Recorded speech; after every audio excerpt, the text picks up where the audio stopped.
From the far reaches of the Milky Way galaxy, it's Retro Nerd Girl with a film review for you.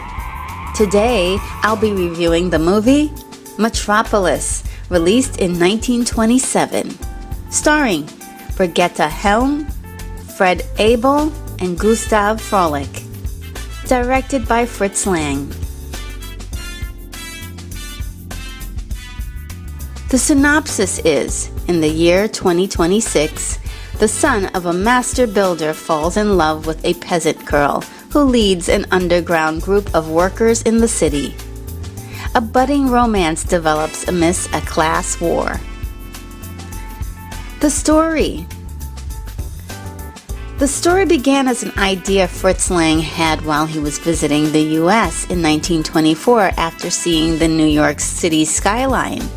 Fritz had his wife, Thea von Harbou, write a novel that they knew that they would make into a film, drawing inspiration from H.G. Wells and other German dramas. It was not long afterwards that they wrote the screenplay together. At the core of it, this is a love story with a lot of social commentary about society. The story nearly feels like an opera, as many silent films often do, but you see that Fritz Lang really wanted to epically show the vast differences amongst the classes of society. And woven into the story are concepts the film offers in many symbols throughout the film: the head, the hand, and the heart. The pacing. At 2 hours and 33 minutes, this is really tough to get through if you're not really familiar with silent films. It's very engaging because you have to wait for each title card to come up, but if you look away, you might miss something. So you have to pay super attention, and it really takes a long time to get through the film. Challenge. The challenge from the onset is basically daily life for the workers of the city. Their lives are bleak, hard, and full of suffering as they reside under the utopia they have built, as almost slaves. The master builder of the city and the man who runs it is Joh Frederson, who works from the New Babel Tower, much like the biblical Tower of Babel. By the way, there are lots of religious symbols in this film, and that happens to be one of them. He is the father of the protagonist in the story, Freder, and a figurative father to the city. In the heart of the city, there's a machine called the Malek that runs it. It's also called the Heart machine as well. In history, the Malek was a bronze statue heated with fire into which victims were thrown for the sacrifice of the deity. In the film, it is in the Malek which many of the workers die nearly every day just to keep it going. And at some point, Freder has a hallucination.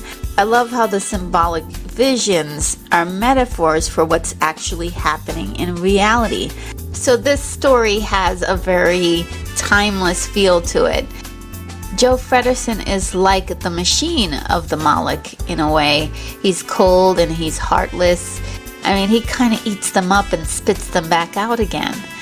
And there's very little humanity in him except for when it comes to his son, who he deeply loves and cares about. He is the only thing that's left of his beloved wife, Hel, who died giving birth.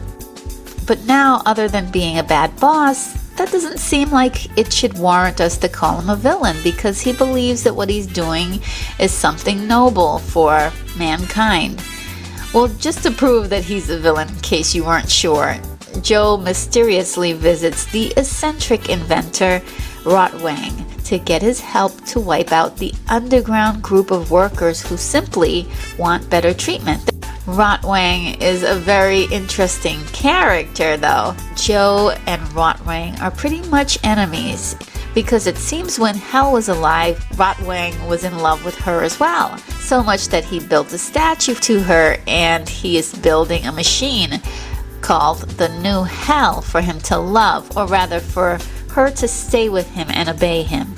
One interesting bit of information is that in the making of the machine, otherwise known as Futura, Rotwang has sacrificed his right hand, which is a theme repeated in many modern films.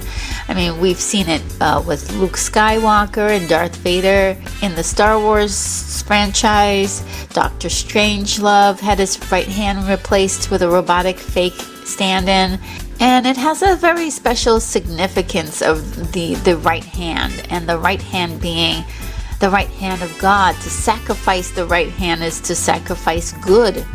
And whether good is in Rotwang or not, before these events, he has lost it now because he's gone too far to turn back. He basks in his sinister vengeance to the point he has lost complete focus of his original plan to have just someone to love. And to drive home that Rotwang is evil, there's a pentagram drawn on the walls behind his wonderful creation, foreshadowing his evil plan. Joh Frederson gets a brilliantly devious plan to get Rotwang to make the machine into the image of the workers' leader, Maria, just to cause dissension among the workers. And then he will be given permission to be even more tyrannical with his rule, without question. The machine is the ultimate temptation of the female form for the pleasure of man. Her influence over men is ironic since she was designed to be a slave. It's important to note that when the machine awakes, she adopts the personality of a devious female, drawing inspiration from the whore of Babylon, leading her followers into a frenzy to destroy the city. Empathy. The protagonist, Freder, is a very likable character. Basically, Freder starts out in the story as the prince playboy, enjoying all of the spoils of his aristocracy in a fantasy Garden of Eden. All of that changes when he sees Maria surrounded by the children. There's something about her that he's completely intrigued with, and he falls in love with her nearly instantly. She says to the children, looking at the rich people who are playing in this magical garden, "These are your brothers and sisters." And the brother and sister term is used a lot and very often in the film to connect the classes of the city into one humanity. Maria disappears right after Freder sees her for the first time into the workers' underground, and it kind of takes Freder on this incredible search for her. The first thing he finds is the Moloch machine, and within it the heart of the city, presented by a clock like a beating heart, and it needs constant attention.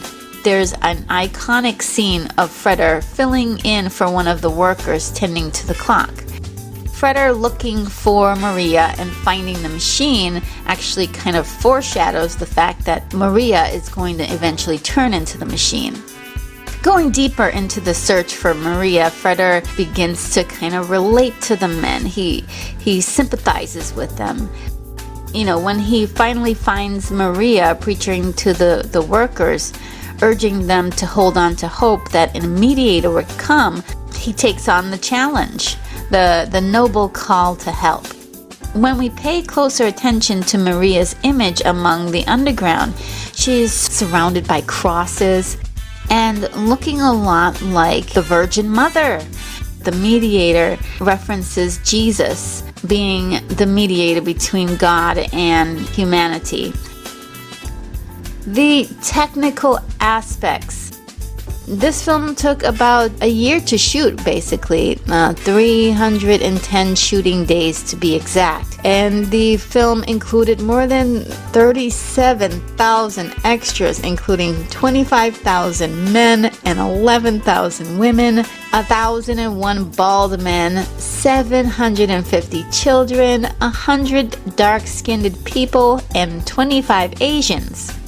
The economy was so bad in Germany at the time that producers easily found 500 starving children to film in the flood scene, taking about 3 weeks to shoot. And Fritz Lang also refused to use stunt doubles and stand-ins for the workers to be thrown in various scenes. and instead hooked harnesses and belts, and he wanted all of the characters, even the extras, to really show all of the emotional pain, even if there were no close-ups. The actual futuristic vision of the city of Metropolis was, as I said before, inspired by New York City, but it also has a very distinct Art Deco aesthetic, fully driving home the fantasy. Whenever people see fantastic images of future cities, most people immediately see the reference to Blade Runner. But for me, I always see the reference to Metropolis. The visuals of the city actually feels as if we could be close to this kind of aesthetic in probably 30 years, probably in the year 2060. Now, these images of the city are so strong, and they hit sort of like a primal source of wonder, which simply allows the imagination to run wild as we are observing all of this. Metropolis's reputation in cinema is really due to the amazing special effects, brilliantly executed with the tools of the day to show us Fritz Lang's epic fantasy images. Miniatures of the city of Metropolis was built. The establishing shots of the city was filled with moving miniature vehicles and were shot using stop-motion photography. The optical printing or the color screen chroma keying didn't really exist at this time, so many creative techniques were employed, such as a large mirror was placed at an angle to reflect a piece of artwork, while the live footage was being projected through a very small sliver of removed silver from the back of the mirror, strategically placed to create the illusion that it was all one vision. Now, for the overlapping visuals, the film was shot and rewound and shot as many times as it was needed to create the effect. Besides the special effects, the film features the iconic robot Futura, which continues to inspire our culture to this day. The costume was created by sculptor Walter Schultz-Mittendorf out of wood, or rather using a new kind of plastic wood developed at the time. The musical section for the film had been swapped out over the years, but more recently the original music by Gottfried Huppertz was found and is in most of the newer releases. Gottfried actually played piano on the set in order to assist the performances for the actors, and you can see how well his original music flows with the film when you hear it. It's a wonderful composition. The performances are really tricky because the performance in this film was exaggerated to compensate for the silence. These guys were actually inventing acting, and over the progression of time, it changed to the kind of acting we have today. And for me in particular, I really enjoyed the acting of the silent era because it kind of makes me laugh a little. Brigitte Helm's performance was incredible. She played two distinctly different personalities and suffered a lot for this role. She mentioned in her later interviews that she had many cuts and bruises from the robot costume, performing all of her own stunts that you see in the film for the authenticity that Fritz Lang wanted to see on screen. In fact, all of the actors did their own stunts. Another performance of special note is Klein-Rogge, who played the deliciously evil mad scientist Rotwang. His performance inspired the archetypical character, repeated, copied, and recycled throughout cinematic history. His enthusiastic performance is magnificent. The best part of the film. This is a long list, but I will narrow it down just to one main scene, which is the transformation scene when the robot gets Maria's appearance. It's an iconic moment in the film, and it was done beautifully in my opinion. There was so much to learn about filmmaking in that one scene. So my wish list. I wish we had the absolute complete copy of this film. I mean, wow, imagine what it was like to see this film in its entirety in 1927. Enjoyment. At the film's premiere in Germany, the audience actually bursted into applause periodically during many of the different effects. But however, in general, the film got a lot of mixed reviews, and even the legendary H.G. Wells hated this film. With its original length, it was just way too long for audiences, so it had been cut down to about an hour and a half. And that's the version that people mostly saw up until 2008. But that didn't stop the film from being noticed and marveled by movie lovers. This film managed to string a legacy of influence in pop culture, music, and fashion from singers like Beyoncé, Christina Aguilera, Lady Gaga, and so much more. Madonna's Express Yourself video was heavily inspired by the film, including a segment of text that reflects similar segments of Metropolis's final message. Now, there's a version of the film that was released in 1984 by Giorgio Moroder, in which he colorized the film and also added music by Freddie Mercury, Queen, Pat Benatar, Adam Ant, and Billy Squier. And I liked that version when it came out because it kind of introduced me to the idea that you can set your own music to silent films, which I thought was amazing. It was actually a favorite pastime for me for a while. And you can really see how beautiful a film is when you turn off the assigned music. Now, that version was not very well received, but there's a small subset of fans that have sustained over the years. However, nearly universally, many reviewers loved the ending of this particular version, as I did.